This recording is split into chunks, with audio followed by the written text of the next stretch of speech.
8 বছরেও আলোর মুখ দেখেনি national cellular and molecular research centre প্রকল্প। ল্যাব বানানোর আগে কোটি কোটি টাকার যন্ত্রপাতি ক্রয়। কোনো কাজই না করে শুধুমাত্র অতি উন্নত মানের অত্যাধুনিক যন্ত্রপাতিগুলো কেনা হয়ে যায় খুব দ্রুততম সময়ের মধ্যে। আমরা বড় পরিসরে মলিকুলার বায়োলজি ল্যাব তৈরি করার আমাদের প্রয়োজনও রয়েছে এবং আমরা সিদ্ধান্ত নিয়েছি সেটা করব, সেই ব্যাপারে কাজ চলছে। জাতীয় চক্ষু বিজ্ঞান ইনস্টিটিউটে টিকিট পেতে দুর্ভোগ, ফুটপাতে রাত কাটান রোগী ও স্বজনরা। অব্যবস্থাপনায় স্বাস্থ্য সচিবের ক্ষোভ।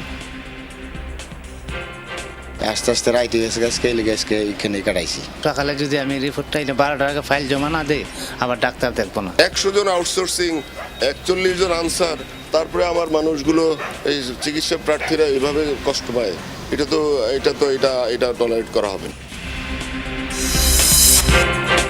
নতুন সরকারের কূটনীতি বুঝতে কাল ঢাকা আসছেন ট্রাম্পের বিশেষ দূত সার্জিও গোর। পররাষ্ট্রমন্ত্রীর পাশাপাশি দেখা হতে পারে প্রধানমন্ত্রীর সঙ্গেও।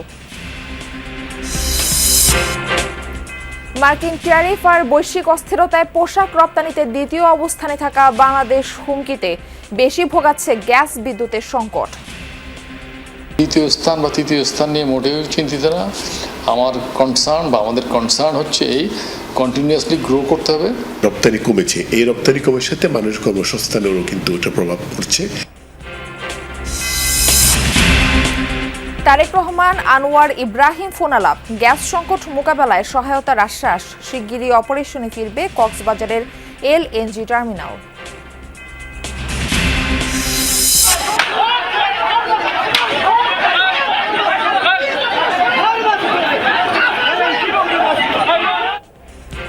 হবিগঞ্জে এনসিপি নেতাকর্মীদের উপর হামলায় সার্জিস সহ আহত 10।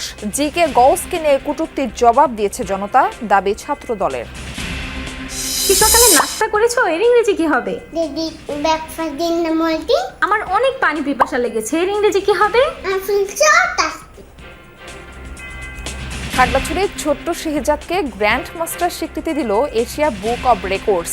1.5 বছরের শিশুর অর্জনে খুশি স্বজনরা।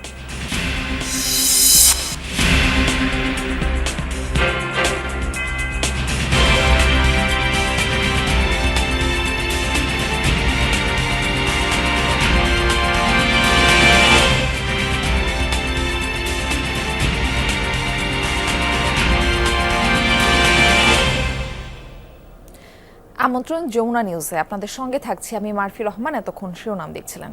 ল্যাবের ভবনে নির্মাণ হয়নি, কিন্তু কেনা হয়েছে 15 কোটি টাকার যন্ত্রপাতি। 4 বছর ধরে সেগুলো অলস পড়ে আছে। রাজধানীর national cellular and molecular research সেন্টারে দেখা গেল এমন কাণ্ড। 8 বছর আগে একনেকে পাশ হলেও আলোর মুখ দেখেনি এই প্রকল্প। হাসান মিজবার প্রতিবেদন। জ্বলছে আলো কিন্তু চলছে না ল্যাবের যন্ত্রপাতি। বৈদ্যুতিক সংযোগ দিয়ে সচল রাখার এই চেষ্টা।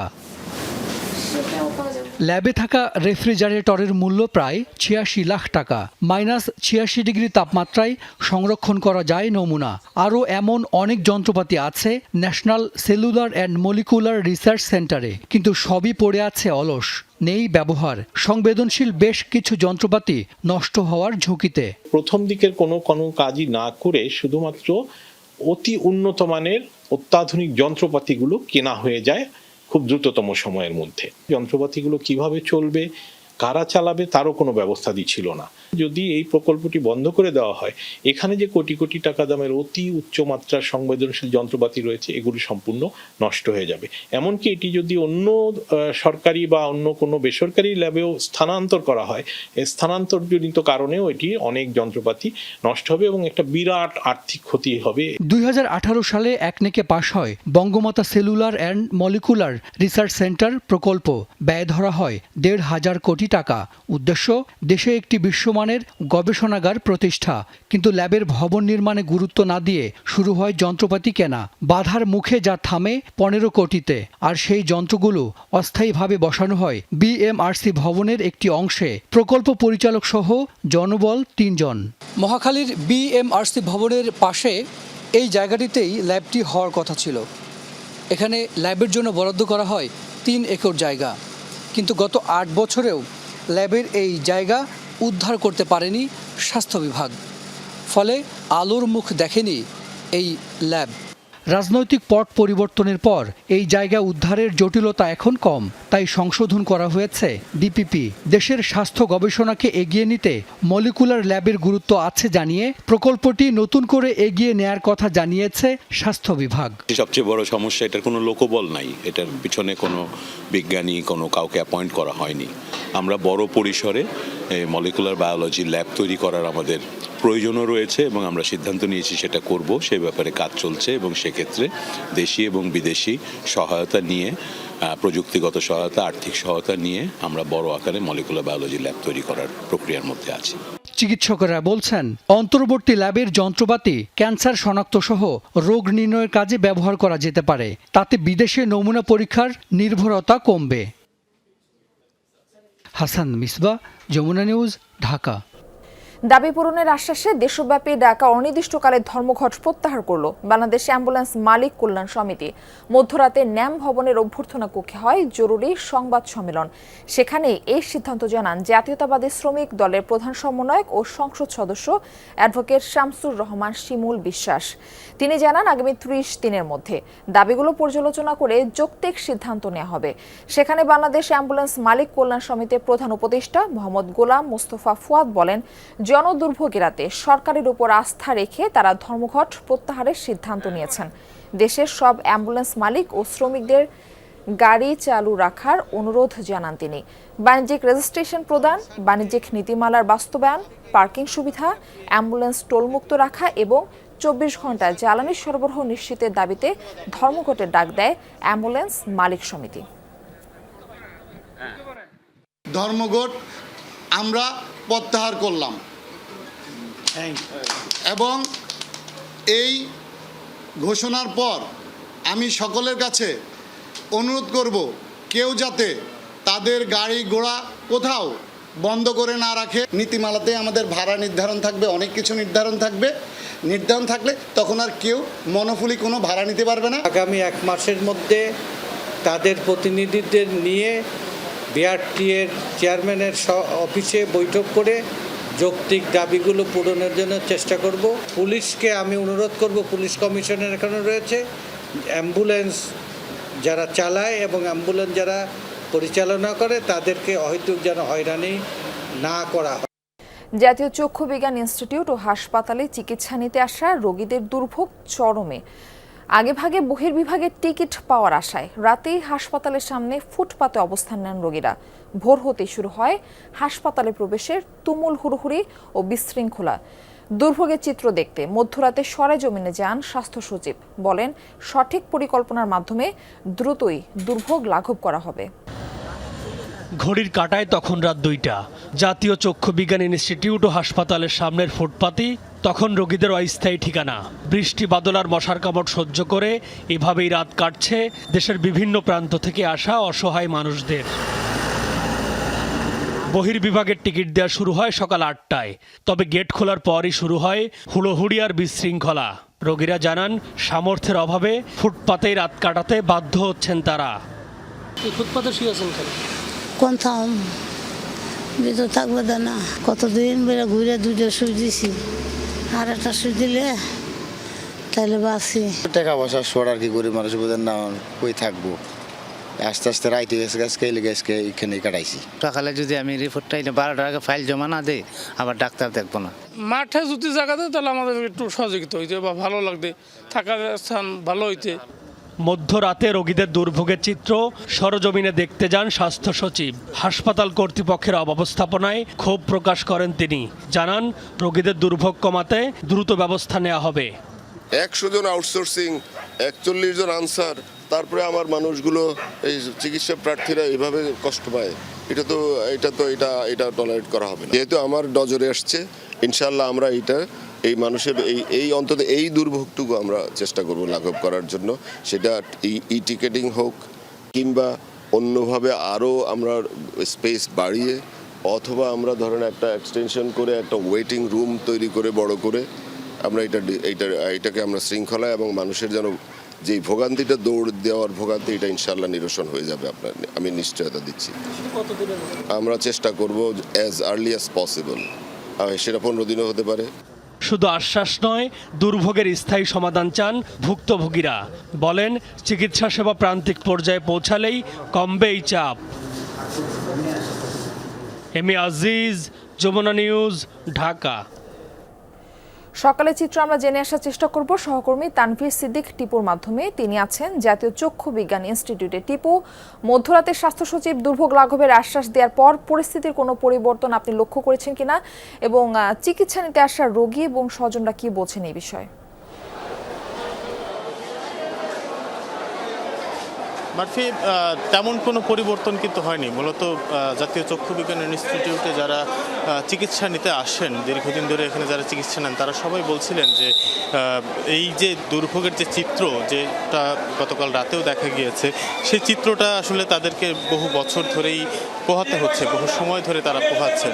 মূলত যেহেতু চিকিৎসা সেবা নিতে যারা আসেন, দেখা যায় যে তাদের সংখ্যা অনেক বেশি থাকে, ফলে তারা চান যে যেহেতু সকাল 8টা নাগাদ টিকিট দেওয়ার কথা থাকলেও তারা অনেকেই মধ্যরাতে আসেন এবং তারা অপেক্ষা করেন টিকিটের জন্য, এবং তারপরে যখন টিকিট দেওয়া শুরু হয় তখন তারা টিকিটটা নিয়ে তারপরে তারা ডাক্তারের কাছে যেতে পারেন। এবং অনেক দূর দূরান্ত থেকে, সারা দেশ থেকেই এখানে মানুষ আসেন চিকিৎসা নিতে, ফলে দেখা যায় যে তারা আগের থেকেই বাইরে বিশাল একটা লাইনের অবস্থা তৈরি হয়, যেমনটি আমরা সংবাদে দেখছিলাম। এবং সেই যে পরিস্থিতি, এই পরিস্থিতির উত্তরণে আসলে কি করা যায় বা সেটি পর্যবেক্ষণে গতকাল রাতে স্বাস্থ্য সচিব এখানে এসেছিলেন, এবং তিনি এখানে এসে এই যে অবস্থা সেটি দেখে এক প্রকার ক্ষোভ প্রকাশ করেছেন যে এভাবে আসলে তো এই ব্যবস্থাপনাটা আরও যাতে ভালো হয় সেটি আসলে তিনি কামনা করেছেন, এবং তিনি আশ্বাসও দিয়েছেন যে সেটি দ্রুত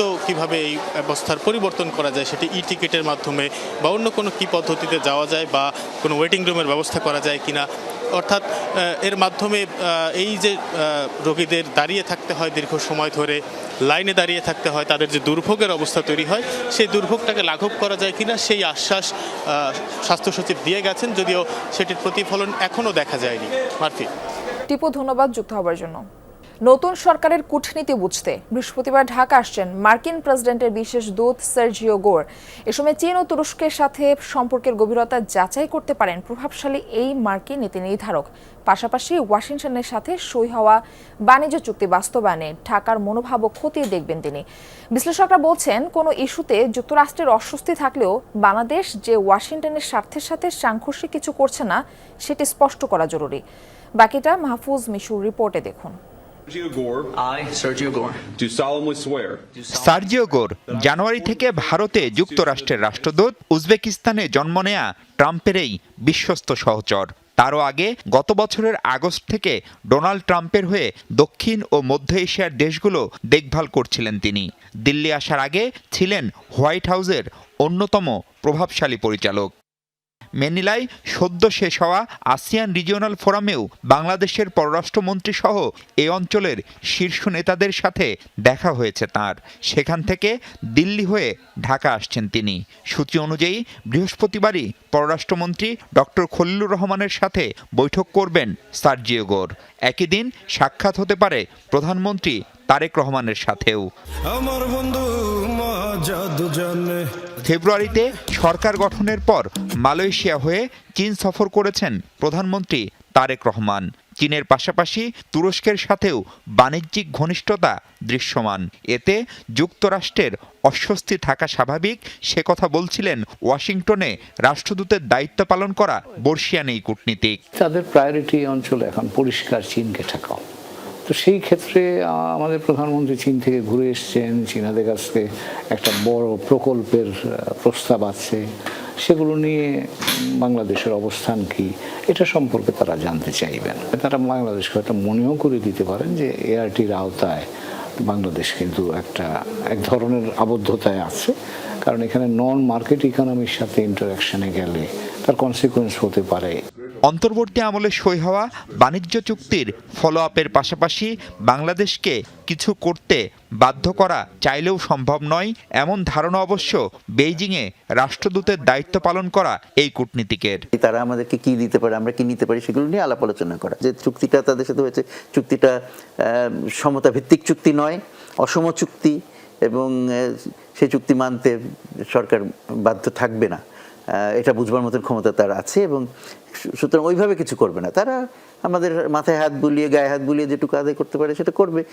বাংলাদেশ চাইলেও যুক্তরাষ্ট্র বা চীন কোনো পক্ষকে বাদ দিতে পারে না, এই বাস্তবতা ট্রাম্প প্রশাসনেরও জানা।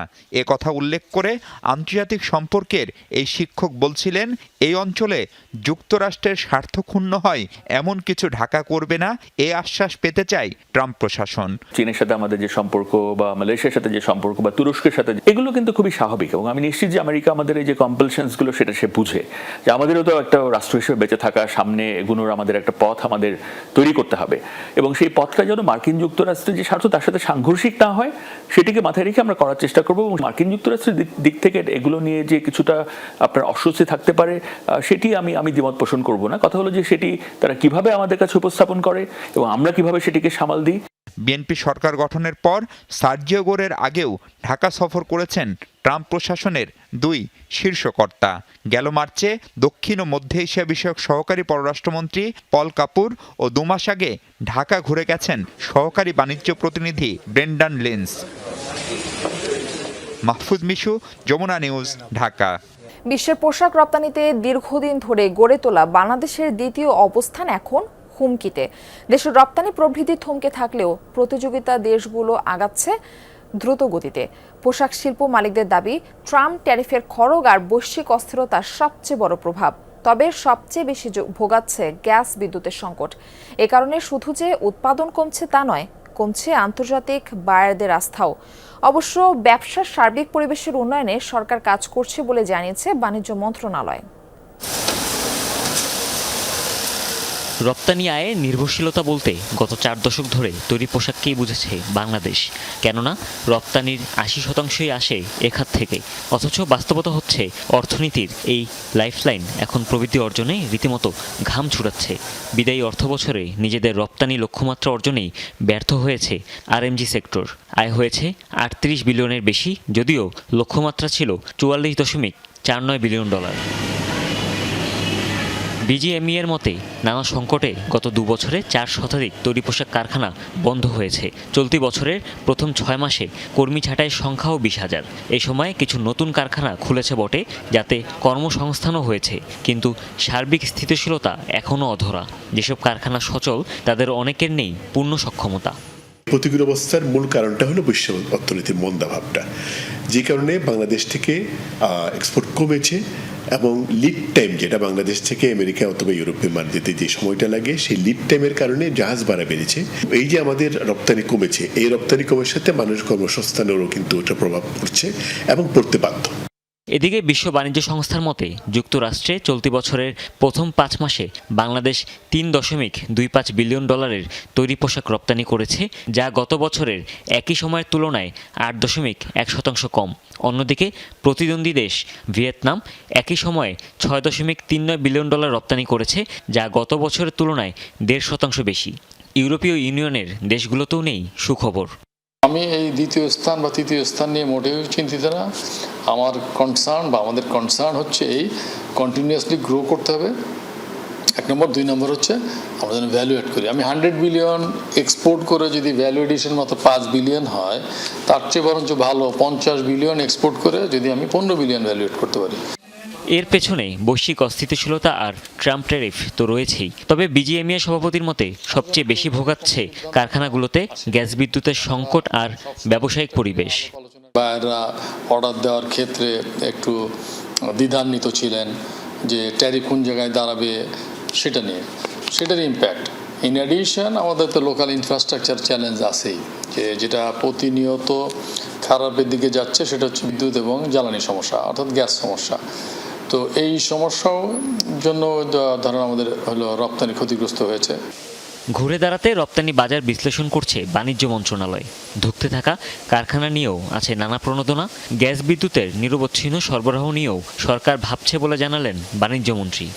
বিভিন্ন প্রতিষ্ঠান রুগ্ন হয়েছে বা স্ট্রাগল করছে, সেগুলির জন্য কিভাবে আগামী দিন আমরা একটা উত্তরণের উপায় বের করতে পারি, সেজন্য বাংলাদেশ ব্যাংকও একটা প্যাকেজ নিয়ে এসেছে। আর খাত ভিত্তিক আমরাও পর্যালোচনা করছি যাতে কোন জায়গায় তাদের সহায়তা দিলে তারা পূর্ণ শক্তিতে আবার দাঁড়াতে পারবে। এদিকে বিভিন্ন দেশের সাথে বাংলাদেশের ওপরও জোরপূর্বক শ্রমের অভিযোগে নতুন করে 10% শুল্ক আরোপ করেছে মার্কিন সরকার। অবশ্য গেল ফেব্রুয়ারিতে আরোপ করা 10% শুল্কের মেয়াদ শেষ হওয়ায় তা নিয়ে আপাতত বেশি ভাবনা নেই বলছেন ব্যবসায়ীরা। তবে বিশ্বজুড়ে ভোক্তাদের চাহিদা ও ক্রয় ক্ষমতাতেও বড় পরিবর্তন এসেছে বলে মত বিশেষজ্ঞদের। এলডিসি উত্তরণের আগে এই পরিবর্তনগুলোর কথা মাথায় রেখে পরিবেশ বান্ধব ও বৈচিত্র্যময় রপ্তানি খাত গড়ে তোলার তাগিদ রয়েছে। হুমায়ুন রশিদ, যমুনা নিউজ, ঢাকা। চলমান গ্যাস সংকট সমাধানে মালয়েশিয়ার প্রধানমন্ত্রী আনোয়ার ইব্রাহিমের সহযোগিতা চেয়েছেন প্রধানমন্ত্রী তারেক রহমান। গতকাল দুপুরে টেলিফোনে দুই সরকার প্রধানের কথা হয়। দেশটির অভিজ্ঞতা এবং রিসোর্স দিয়ে কিভাবে সহযোগিতা করা যায় সে বিষয়ে আশ্বাস দিয়েছেন মালয়েশিয়ার প্রধানমন্ত্রী আনোয়ার ইব্রাহিম। বিকেলে এক ব্রিফিংয়ে জ্বালানি প্রতিমন্ত্রী জানান, ক্ষতিগ্রস্ত এলএনজি টার্মিনালটি মেরামতে বিদেশি বিশেষজ্ঞরা কাজ করছেন। আগামী সপ্তাহ থেকে শুরু হবে গ্যাসের সরবরাহ। এদিকে ফোন আলাপে দুদেশের জ্বালানি ও বিনিয়োগ খাত নিয়ে আলোচনার কথা জানিয়ে সামাজিক মাধ্যমে পোস্ট দিয়েছেন মালয়েশিয়ার প্রধানমন্ত্রী। সিএনজি স্টেশনের সামনে যানবাহনের দীর্ঘ লাইন, বাসাবাড়িতে জ্বলছে না চুলা, বন্ধ কলকারখানার চাকা। চাহিদা মতো গ্যাসের সরবরাহ না থাকায় চরম ভোগান্তিতে মানুষ। ব্যাহত হচ্ছে উৎপাদন, হুমকির মুখে শিল্প খাত। উদ্ভূত সংকট মোকাবেলায় মালয়েশিয়ার প্রধানমন্ত্রীর সহযোগিতা চাইলেন প্রধানমন্ত্রী তারেক রহমান। দুই প্রধানমন্ত্রীর মধ্যে ফোন আলাপের কথা জানিয়ে জ্বালানি প্রতিমন্ত্রী বললেন, বন্ধুত্বের হাত বাড়িয়ে দিয়েছেন মালয়েশিয়ান প্রধানমন্ত্রী, আশ্বস্ত করেছেন সহযোগিতার। আজকে বাংলাদেশ সময় দুপুর 2টায় মাননীয় প্রধানমন্ত্রী তারেক রহমান মালয়েশিয়ান প্রধানমন্ত্রী জনাব আনোয়ার ইব্রাহিমের সাথে ফোনে কথা বলেছেন। বাংলাদেশের এই উদ্ভূত জ্বালানি সংকট মোকাবেলায় তার এবং তার দেশের সহযোগিতা কামনা করেছেন। জনাব আনোয়ার ইব্রাহিম মাননীয় প্রধানমন্ত্রীকে আশ্বস্ত করেছেন তার তরফ থেকে এবং তার দেশের তরফ থেকে এই সংকট নিরসনে যা কিছু করার সুযোগ করেছেন তিনি দ্রুততম সময়ের মধ্যে তার টিমের সাথে কথা বলবেন, সংশ্লিষ্ট মন্ত্রণালয়ের সাথে কথা বলে মাননীয় প্রধানমন্ত্রীকে অবহিত করবেন। বর্তমান সংকট মোকাবেলার পাশাপাশি ভবিষ্যৎ জ্বালানি নিরাপত্তার অংশ হিসেবে মালয়েশিয়া থেকে আইএসও ট্যাঙ্কের মাধ্যমে এলএনজি এবং পরিশোধিত জ্বালানি আমদানির পরিকল্পনা সরকারের। মালয়েশিয়া থেকে আমরা এলএনজি আমদানির সুযোগ নিয়ে আমরা কাজ করছি এবং এটা তো একটা প্রক্রিয়ার ব্যাপার। এই প্রক্রিয়া কত দ্রুততম সময়ের মধ্যে আমরা সম্পন্ন করতে পারি, এছাড়াও বিকল্প কোনো পন্থা আছে কিনা যেখানে তাদের অভিজ্ঞতা দিয়ে তারা আমাদেরকে সহায়তা করতে পারে, তাদের পরামর্শ দিয়ে আমাদেরকে সহায়তা করতে পারে, কিংবা তাদের রিসোর্সেস আমাদের সাথে শেয়ার করতে পারে। মন্ত্রী বলেন, দুর্ঘটনায় ক্ষতিগ্রস্ত ভাসমান এলএনজি টার্মিনালের ত্রুটি মেরামতে প্রাণান্ত চেষ্টা চলছে। আগামী সপ্তাহেই সরবরাহ শুরুর আশা তার। এবং ওনাদের তরফ থেকে ইমিডিয়েট সলিউশন দেওয়ার কিছু সুযোগ আছে কিনা ওনারা জানাবেন। গত মঙ্গলবার মহেশখালীতে অবস্থিত দুটি ভাসমান এলএনজি টার্মিনালের একটিতে আগুন লেগে যায়। এরপর থেকে বন্ধ হয়ে যায় এই টার্মিনালটি থেকে গ্যাসের সরবরাহ। আরিফুর রহমান সবুজ, যমুনা নিউজ, ঢাকা। হবিগঞ্জের জাতীয় নাগরিক পার্টি এনসিপির মুখ্য সমন্বয়ক নাসিরউদ্দিন পাটোয়ারি ও উত্তরাঞ্চলের মুখ্য সংগঠক সার্জিস সালমের গাড়ি বহরে হামলা হয়েছে। মঙ্গলবার সন্ধ্যায় এই ঘটনায় সার্জিস সহ আহত হয়েছেন 10 জন। এনসিপির অভিযোগ, হামলা চালিয়েছে ছাত্রদল নেতাকর্মীরা। তবে অভিযোগ অস্বীকার করেছেন জেলা ছাত্রদল। বিষয়টি তদন্ত করে ব্যবস্থা নেওয়ার আশ্বাস দিয়েছে পুলিশ। মঙ্গলবার হবিগঞ্জের আজমিরিগঞ্জ শহীদ মিনার প্রাঙ্গণে জুলাই সমাবেশ ও পদযাত্রা কর্মসূচির আয়োজন করে এনসিপি নেতাকর্মীরা। এতে অংশ নেন দলের কেন্দ্রীয় ও জেলার বিভিন্ন পর্যায়ের দলীয় কর্মীরা। এ সময় প্রধানমন্ত্রী সহ হবিগঞ্জ 3 আসনের সংসদ সদস্য ও বিএনপির কেন্দ্রীয় কমিটির সাংগঠনিক সম্পাদক জি.কে. গৌসের বিরুদ্ধে বিভিন্ন অভিযোগ তুলে সমালোচনামূলক বক্তব্য দেন এনসিপির মুখ্য সমন্বয়ক নাসিরউদ্দিন পাটোয়ারি। ঢাকায় যাদেরকে আপনারা পাঠিয়েছেন তারা গিয়ে যে ব্যবসায়ীরা আপনাদের উপরে প্রতিনিয়ত অত্যাচার করেন তাদের সাথে গুলশানে বসে বসে মদ মাস্তি করে, এবং যেখানে জনগণের পক্ষে দাঁড়ানোর কথা তাদেরকে, সেখানে জনগণের পক্ষে না দাঁড়িয়ে মালিক পক্ষের পক্ষে দাঁড়াচ্ছে। পরে শহরের টাউন হলে সমাবেশ ও পদযাত্রা শেষে সার্কিট হাউসে ফেরার পথে কোর্ট মসজিদ এলাকায় হামলার শিকার হন এনসিপির নেতাকর্মীরা। আহত হন সার্জিস আলম সহ 10 জন। এ সময় সার্জিস আলম অভিযোগ করেন, আহতদের হাসপাতালে নিয়ে যেতেও বাধা দেয় ছাত্রদলের নেতাকর্মীরা। জানান, কয়েকজন দৌড়ে স্থানীয় সোনালী ব্যাংকের একটি শাখায় আশ্রয় নেন। এ সময় প্রায় 1 ঘন্টা তাদের অবরুদ্ধ করে রাখা হয়। পরে পুলিশ তাদের উদ্ধার করে সার্কিট হাউসে নিয়ে যায়। আমি যে গাড়িতে ছিলাম, নাসির ভাই যে গাড়িতে ছিল, ওই গাড়িতে তারা রড নিয়ে গাড়ির উপরে উঠে পর্যন্ত গ্লাসে মারছে। জেলার সেক্রেটারি এনসিপির তার এখানে হাত ভেঙে ফেলছে, একদম রড দিয়ে পিটায়, একজনের চোখ উঠায় ফেলছে। সদর হাসপাতালের ওই গেট থেকে আবার ওই ছাত্রদল, যুবদল, বিএনপির সন্ত্রাসীরা আমাদের উপরে রক্তাক্ত হামলা চালায়। তবে অভিযোগ অস্বীকার করে জেলা ছাত্রদলের সভাপতি শাহ রাজীব আহমেদ বলেন, উস্কানিমূলক বক্তব্য দিয়ে অস্থিতিশীল পরিবেশ সৃষ্টির দায় ছাত্রদল নেবে না। উচ্ছৃঙ্খল এবং উস্কানিমূলক বক্তব্যের প্রেক্ষিতে যে ঘটনা ঘটেছে, এইটা মূলত উস্কানিমূলক ঘটনার বক্তব্যের প্রেক্ষিতে ছাত্র জনতাই তাদের জবাব দিয়েছে। এটার সাথে আমাদের বাংলাদেশ জাতীয়তাবাদী ছাত্রদল সহ কোনো অঙ্গ সংগঠন জড়িত নয়। ফুটেজ আছে, আমরা সেগুলো যাচাই বাছাই করব, চুলচেরা যাচাই বাছাই করে এই ঘটনার সাথে কারা সম্পৃক্ত এবং সেটার অভিযোগটাও আমাদের কাছে কিভাবে আসে, আমরা সবকিছু যাচাই বাছাই করে পরবর্তী আইনানুগ ব্যবস্থা। এদিকে সার্জিসদের ওপর হামলার প্রতিবাদে রংপুরে বিক্ষোভ করেছে এনসিপি নেতাকর্মীরা। সাইফ আহমেদ, যমুনা নিউজ। হবিগঞ্জে এনসিপির কেন্দ্রীয় নেতাদের উপর হামলার প্রতিবাদে রাজধানীতে বিক্ষোভ মিছিল ও সমাবেশ করেছেন দলটির নেতাকর্মীরা, যাতে অংশ নেন এনসিপির শীর্ষ নেতাদের পাশাপাশি ঢাকা মহানগর উত্তর ও দক্ষিণের বিপুল সংখ্যক নেতাকর্মী। বক্তারা অভিযোগ করেন, রাজনৈতিক কর্মসূচিতে হামলা চালিয়ে গণতান্ত্রিক অধিকার ক্ষুণ্ণ করা হয়েছে। হামলাকারীদের আগামী 24 ঘন্টার মধ্যে গ্রেপ্তার করতে আলটিমেটাম দিয়েছেন তারা। নির্ধারিত সময়ের মধ্যে ব্যবস্থা গ্রহণ না করা হলে লাগাতার কর্মসূচির ঘোষণা করা হবে। এছাড়া বুধবার থেকে সারা দেশের জেলা পর্যায়ে এনসিপি প্রতিবাদ কর্মসূচি পালনের ঘোষণা দিয়েছে। দলটির কেন্দ্রীয় কার্যালয় থেকে বিক্ষোভ মিছিল শুরু হয়ে শাহবাগ চত্বরে শেষ হয়। 18 মাস বয়সী শিশু শেহজাদ যেন অপার বিস্ময়। যে বয়সে শিশুরা হাঁটে ও কথা বলা শেখে, সে বয়সে ইংরেজি ভাষায় দক্ষতায় চমকে দিয়েছে সবাইকে। তাকে গ্র্যান্ড মাস্টার স্বীকৃতি দিয়েছে এশিয়া বুক অব রেকর্ডস। খাগড়াছড়ির এই শিশুর অনন্য অর্জনে পুরো জনপদ ভাসছে আনন্দে। নাস্তা করেছো? এর ইংরেজি কি হবে? আমার অনেক পানি পিপাসা লেগেছে, এর ইংরেজি কি হবে? খাগড়াছড়ির সবুজ পাহাড়, নির্মল প্রকৃতির জনপদে বেড়ে ওঠা 18 মাস বয়সী শিশু শেহজাদ। এই বয়সে ইংরেজিতে তার দক্ষতা অতুলনীয়। এজন্য এশিয়া মহাদেশে স্বীকৃতি প্রদানকারী সংস্থা এশিয়ান বুক অব রেকর্ডস তাকে গ্র্যান্ডমাস্টার খেতাব দিয়েছে। যে বয়সে অন্য শিশুরা হাঁটতে আর কথা বলতে শেখে, সেই বয়সে শেহজাদের অনন্য অর্জনে খুশি পরিবার, প্রতিবেশী সবাই।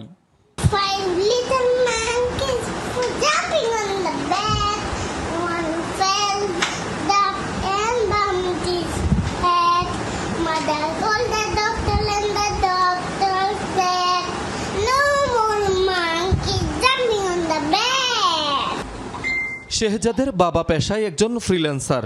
খাগড়াছড়ি জেলা সদরের মাইনি ভ্যালি সংলগ্ন ভাড়া বাসায় বসবাস। সন্তানের সাফল্যে আনন্দ আর গর্বে ভাসছেন বাবা মা। 17 মাস বয়সে এশিয়ান বুক অব রেকর্ডসে অংশ নিতে 7টি ভিডিও জমা দিয়েছিলেন তারা। তাদের বিশ্বাস, সঠিক পরিচর্যার সুযোগ পেলে পাহাড়ের এই ছোট্ট শিশু একদিন বিশ্বমঞ্চে বাংলাদেশের মুখ উজ্জ্বল করবে। 6 মাস বয়স থেকে ওকে আমরা নিজেরাও ইংরেজিতে কথা বলতাম এবং ওকে যাই বলতাম আমরা ইংরেজিতে বলতাম, কিন্তু ও কিছু বুঝতো না। এভাবে বলতে বলতে বলতে একটা সময় যখন ও আস্তে আস্তে বলা শুরু করলো, পাপা, মামা, এই কথাগুলো আমরা এখন ইংরেজিতে বলা শুরু করলাম। করতে করতে আস্তে আস্তে ও ইংরেজিটা ধরে ফেলছে। আমরা চাচ্ছি ও ফিউচারে পড়াশোনাটাও ইংরেজি নিয়ে করুক, এইটুকুই আপাতত স্বপ্ন। আর অবশ্যই ফিউচারে যদি ভালো এরকম আরও কিছু কম্পিটিশনের আমরা খোঁজ পাই, আমরা অবশ্যই ওইটাতে আমাদের বেবিকে অ্যাটেন্ড করাবো। আমি খুব খুশি, আমি এটা নিজেই করব। শেহজাদের অনন্য অর্জনে পাহাড়ি জনপদের অন্যান্য শিশুরাও অনুপ্রাণিত হবে বলছেন স্থানীয়রা। আমার পাশেই সে আমাকে ভালোভাবে ইংলিশ বলতেছে, যে আসলে সচরাচর চোখে দেখা যায় না। তো ব্যতিক্রমী এই বাচ্চাটাকে দেখে আমি খুব আনন্দিত এবং প্রত্যাশা রাখি যে যারা মা বাবারা আছেন এমনভাবেই বাচ্চাদেরকে গড়ে তুলবেন। Can you tell me the largest word? Yes. Tell me. You want the Shahidul Suman, Jamuna news. মাদ্রাসায় শিশু শিক্ষার্থীদের বেধড়ক পেটাচ্ছেন শিক্ষক। সম্প্রতি সামাজিক যোগাযোগ মাধ্যমে ভাইরাল ভিডিওটি কুমিল্লার, তাও কয়েক বছর আগের। সেই অভিযুক্ত শিক্ষক এখন নিজেই খুলেছেন মাদ্রাসা। তবে ভিডিও ভাইরাল হওয়ার পরই গা ঢাকা দিয়েছেন অভিযুক্ত হাফেজ জাকারিয়া। এদিকে কওমি মাদ্রাসার সংশ্লিষ্টরা বলছেন তাদের নিয়ে অপপ্রচার চলছে।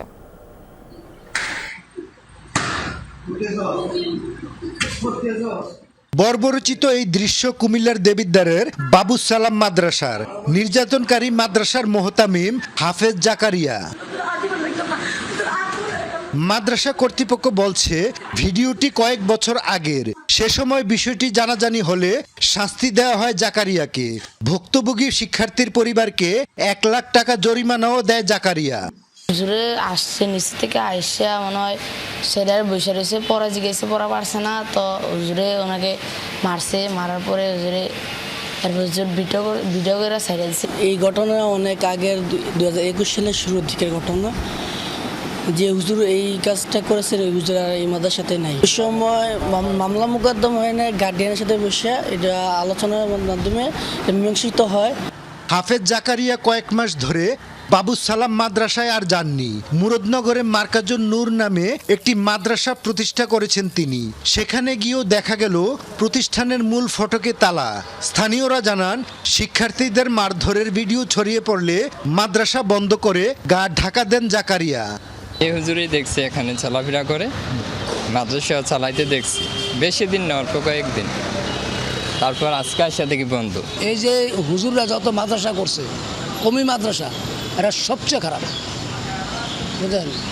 এরা গার্জিয়ানরা খালি টাকার লোক, শুধু টাকার লোক, আর কিছু লেখাপড়ার কোনো মূলধন তাদের কাছে নেই। বাচ্চারা দিচ্ছে পড়ানোর জন্য, তারা যদি এরকমটা করে অবশ্যই খারাপ। খারাপ বলতে যেটার তুলনা নাই যে এত খারাপ দিয়া করেছে। শুধু এমন বেধড়ক মারধরই নয়, 2021 থেকে 2025 পর্যন্ত জেলার বিভিন্ন মাদ্রাসায় শিক্ষকদের বিরুদ্ধে 10টি যৌন নির্যাতনের অভিযোগ উঠেছে।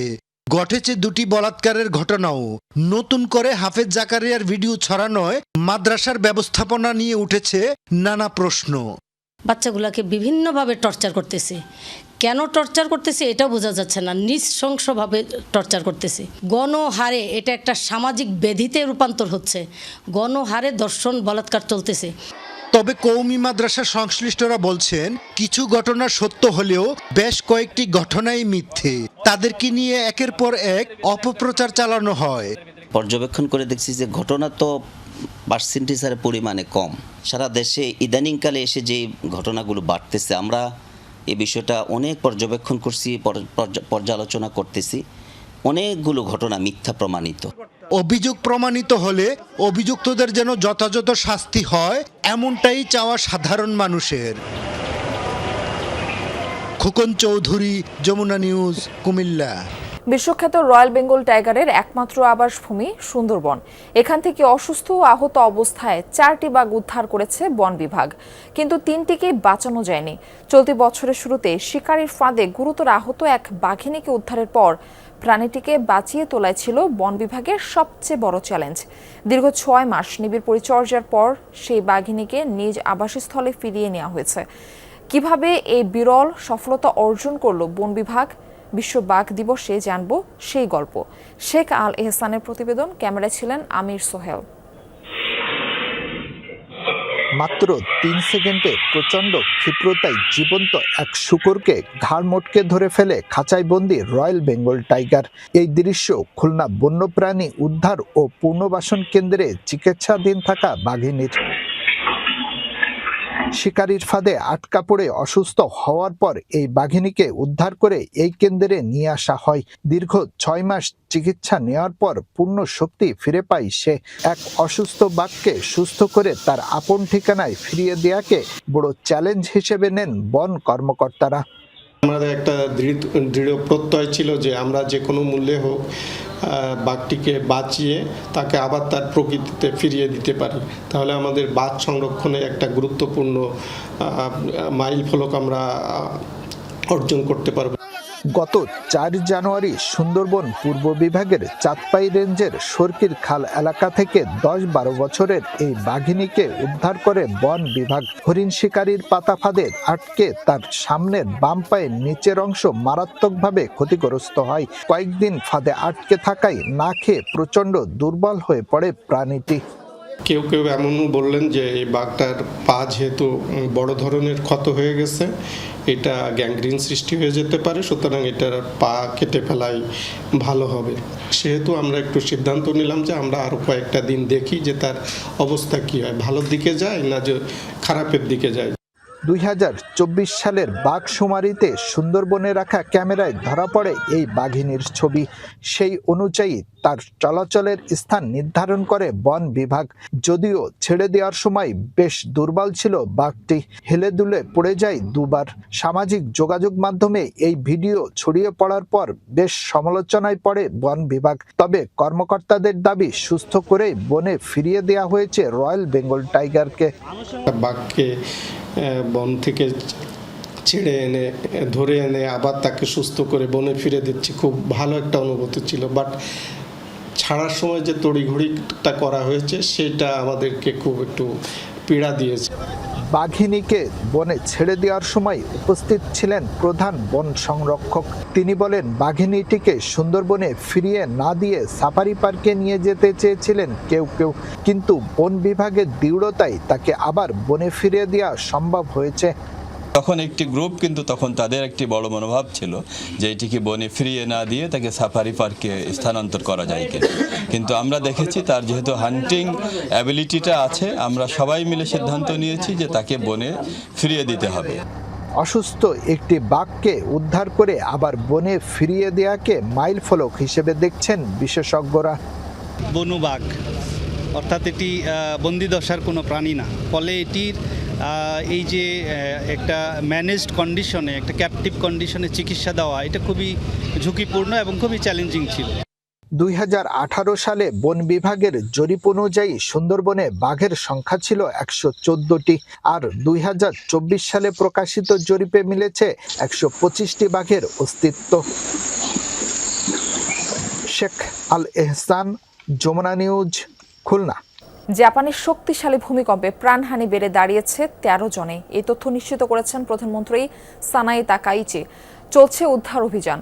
মঙ্গলবার স্থানীয় সময়ে বিকেল 4:30টার দিকে কিউশু দ্বীপে অনুভূত হয় 7.1 মাত্রার জোরালো কম্পন। দেশটির কুমামোতো সিটিতে ছিল ভূমিকম্পের কেন্দ্র। ধসে পড়ে শহরটির বিশাল একটি শপিং মল। বিস্ফোরণও হয়েছে ভবনের একাংশে। ধ্বংসস্তূপ থেকে 3 জনের মরদেহ উদ্ধার করা হয়েছে। এখনও আটকা পড়ে আছেন অনেকে। শহরের একটি পেপার মিলে ধসে পড়েছে চিমনি। ক্ষতিগ্রস্ত অর্ধশত মেডিকেল স্থাপনা। 17 শতকের একটি ঐতিহাসিক প্রাসাদের দেয়ালও ভেঙে পড়েছে। ভূমিকম্পের পর থেকেই বিদ্যুৎ বিচ্ছিন্ন শহরের প্রায় 40,000 বাড়িঘর। বিভিন্ন স্থানে আটকা পড়াদের সন্ধানে অভিযানে যোগ দিয়েছেন 3,500-এর বেশি উদ্ধারকর্মী। হুড খোলা বাসে না হলেও ট্রাকে আনন্দে মেতে উঠল নতুন করে স্পোর্টসের রংপুরের বিভিন্ন ইভেন্টে চ্যাম্পিয়ন ও রানার্স আপ দলের খেলোয়াড়রা। বিভাগীয় প্রশাসন থেকে দেয়া হলো সংবর্ধনা। পালিচড়া স্টেডিয়ামে ভেঙে যাওয়া গ্লাস ঠিক করে দেওয়ার আকুতি জানালেন কাবাডি বালিকা দলের ক্যাপ্টেন। মাথায় 9টি সেলাই নিয়েই খেলায় অংশ নেন অনন্যা খানম। নতুন করে স্পোর্টসের প্রথম সিজনেই বাজিমাত রংপুর বিভাগের। বালিকা ফুটবল ও বালিকা কাবাডিতে চ্যাম্পিয়ন এবং বালক ক্রিকেট ও বালক কাবাডিতে রানার্স আপের ট্রফি নিয়েছে প্রধানমন্ত্রীর হাত থেকে। তাই আনন্দটা একটু বেশি বইকি। মঙ্গলবার দুপুরে ঢাকা থেকে ফিরেই শহীদ আবু সাইদ স্টেডিয়ামে বিজয়ী খেলোয়াড়রা। নানা ভঙ্গিতে ট্রফি নিয়ে উল্লাস তাদের। সেখানে নেচে গেয়ে চলে আনন্দ আয়োজন।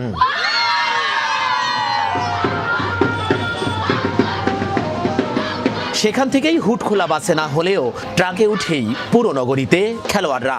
উচ্ছ্বসিত রংপুরবাসীও। বেলা 2:30টায় বিভাগীয় কমিশনার কার্যালয়ের অডিটোরিয়ামে সংবর্ধনায় যোগ দেন খেলোয়াড়রা। সবার গলায় ফুলের মালা পরিয়ে উপঢৌকন দেন বিভাগীয় কমিশনার সহ অতিথিরা। বালক কাবাডি ও ক্রিকেটের ক্যাপ্টেন ও কোচরা তুলে ধরেন তাদের অনুভূতির কথা। আমরা নিজেকে সফল একটা ভাবি, কারণ আমরা রানার্স আপ হয়েছি। জেলার নাম হচ্ছে লালমনিরহাট জেলা। তখনই আমি ঠিক করেছি যে আমি ঢাকায়ও খেলবো, এবং আমি আমার জেদটাকে পূরণ করেছি। আমি ঢাকায়ও খেলছি এবং চ্যাম্পিয়ন হয়েছি। সংবর্ধনায় খুশি চ্যাম্পিয়ন দল। কাবাডি বালিকা টিমের ক্যাপ্টেন জানালেন, জেলাতে খেলার সময়ই প্রতিজ্ঞা ছিল ঢাকায় খেলার, আর বিজয়ী হয়েই অনুশীলনে বাধা কাটার দাবি তোলেন বালিকা ফুটবল দলের ক্যাপ্টেন। দ্রুত পালিচড়া স্টেডিয়ামের ভেঙে যাওয়া গ্লাস মেরামতের দাবি তার। কোচরা জানালেন তাদের মিশ্র অনুভূতি। সেফটির জন্য আর কি এই গ্লাসটা চাইলাম, আর আমরা চাইলাম ব্লেজার, কারণ সবাইকেই তো ব্লেজার দিতেছে আর কি, ওখানে বললো আর কি, এই জন্য ব্লেজারটা আর কি চাইছি। আমাদের কাবাডি কিন্তু ইনডোরে খেলা হয়, সেজন্য আমাদের ম্যাটের দরকার। বাচ্চারা এখানে মাটিতে প্র্যাকটিস করে, ওখানে গিয়ে ইনডোরে করে। অর্জন জিয়ে রাখতে চায় বিভাগীয় ক্রীড়া সংস্থা, সেজন্য সব ধরনের পৃষ্ঠপোষকতার অঙ্গীকার তাদের। সামনে যে আমাদের prime minister gold cup football tournament হবে, আমরা সেটাতেও তাদের এই যে দক্ষতা মেধাটাকে কাজে লাগাবো। ভবিষ্যতে যেন আমাদের এই রংপুর বিভাগ থেকে বাংলাদেশের যেগুলো নতুন করে মানে আইটেম থাকবে, ম্যাক্সিমাম আইটেমে যেন আমরা জিততে পারি। সবাইকে অভিনন্দন জানাচ্ছি এবং এই ধারা অব্যাহত রাখার জন্য সবাইকে আপ্রাণ চেষ্টা করার জন্য বলবো, এবং এতে যেন কোনো রকমের ঘাটতি না হয়। গেল 2 মে রংপুর শহীদ আবু সাইদ স্টেডিয়ামে শুরু হয়েছিল নতুন করে স্পোর্টসের বিভাগীয় আসর। 27 জুলাই আর্মি স্টেডিয়ামে ফাইনাল খেলায় এই অর্জন ছিনিয়ে আনে রংপুর বিভাগীয় দল। সরকার, মাঝহারুল মান্নান, যমুনা স্পোর্টস, রংপুর। এই ছিল যমুনা নিউজে। এতক্ষণ সাথে থাকার জন্য সবাইকে ধন্যবাদ।